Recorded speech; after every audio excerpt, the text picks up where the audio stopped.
Deepfakes on the rise. A woman's recently scammed by an AI Brad Pitt. Can you imagine? Scammed out of $850,000 because Brad Pitt needed the money for medical bills. If Brad Pitt contacted me online, I'd probably send him money too. I mean, he's very handsome. Very handsome man. You have to protect that pretty face. Yeah, absolutely. But I mean, AI is getting so complex and so good at creating images, videos. It's unbelievable. First of all, it's unbelievable that somebody would get duped like this. But the fact that they could create a Brad Pitt video or messaging system to scam people, it's a scary world out there. It is, and the if you see some of the photos and some of the imagery that's coming out of it, I mean, it's really hard to tell. I mean, the all of the AI stuff that we're seeing, you know, the deepfakes are out there. I mean, we've seen it a lot with other celebrities, not quite to this extent, where you're bilking someone out of $850,000. And on the side note, how dumb do you have to be to make those donations, basically? Usually I'd say that's an allegation, but this is a fact. No, she did it. Yeah, it's a fact. How dumb can you be? So $850,000 that you're paying to somebody you haven't actually met in person, you fell in love with online, who's your boyfriend, and you know how she magically found out that they were broken up? She saw Brad Pitt on the red carpet with his girlfriend, and she had a heart attack. Not literally a heart attack, but her heart was broken because her boyfriend now was cheating on her with somebody else. So catfishing is not new, but now catfishing with artificial intelligence is on the rise, right? So, you know, legally, from a legal standpoint, how do you recoup your money if you are catfished, and can you recoup your money? You know, because a lot of the times, you know, you're sending somebody money via Apple Cash, right, or Venmo, or PayPal, and once you hit send on Apple Cash and that money goes through, even if you're getting scammed, that money's gone. Apple Cash, Venmo, Zelle, those are almost like brokers, right? They're like a third party that just takes your money from your bank account and sends it to the opposing person's bank account, right? So they're just like a pass through, right? So once you hit send on Apple Cash, there's no return of that money ever. Right? You would have to file some sort of claim, hire a detective, and actually find that person to get that money back. So I think that this woman is legit. That $850,000 is vanished. I think Brad Pitt just started a GoFundMe for another $850.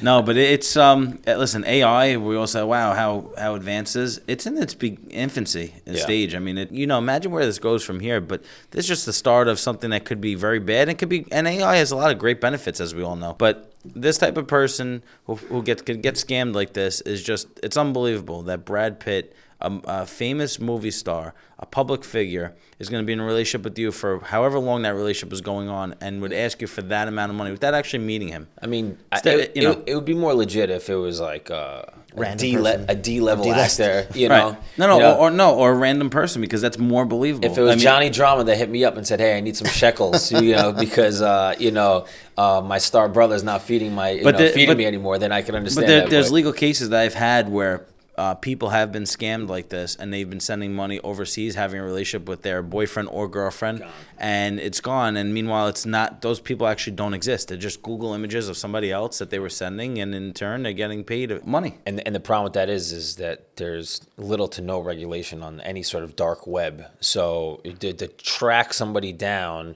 when there's like a hidden URL somewhere. So let me ask you something. Sitting here, did this scammer do anything illegal? I think they did. Yeah, absolutely they did. Go ahead, go for it. Yeah, no, you're taking money from somebody under false pretenses. So you're making a promise that you can't keep, right? So you can't, it's not quite a contract, but you can't bilk someone out of money by lying to them or promising something maybe more promising something that you can't deliver or something like that, where that's a little more of a gray area, but where you're saying, I'm going to give you A, B, and C, and you have no means or ability to do that whatsoever. Does love count as giving you A, B, and C? I mean, is it love from an AI generated image? I don't know. Maybe the person behind the videos will come out and say, no, I really love this person, and here's the $850,000. I agree with Josh. I agree with Josh that it's under false pretenses because they're using an image of a public figure who impersonating themselves as somebody else. If that person behind the scam was just being themselves and they were receiving the money, then I don't think that there would be anything wrong with that person. What if it wasn't a public figure? What if it was just Joe Schmo?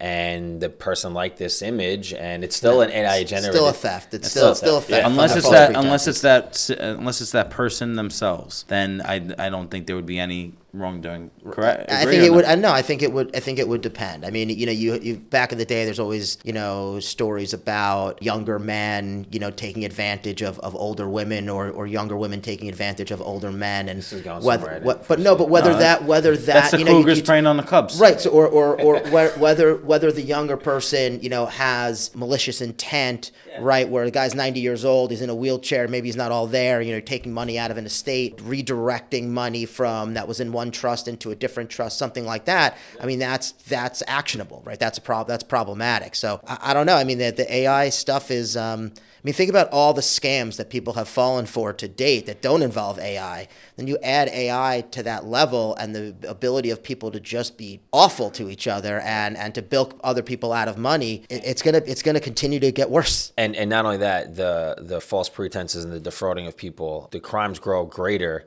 because now they could take voice recognition and they could actually call your grandmother on the phone and say, oh, this is Josh locked up in a prison when he was on vacation in Cancun, send $5,000 to the jail to bail him out. And that happens all the time. That happened when my grandparents, and this was years ago, happened to my grandparents. They got a phone call just like that. I mean, obviously there was no AI, it was anything, but it was a random phone call. And imagine if it was I mean, she was with it, and she kind of figured it out pretty quickly, and she asked us. But at the same time, we see those stories all the time, right? Little old lady getting bilked out of tens of thousands of dollars because she thinks her little Johnny's in jail. Yeah, it happened to my grandma, but my grandfather hopped on the phone, 94 years old, was witty enough to say, what's Josh's sister's name?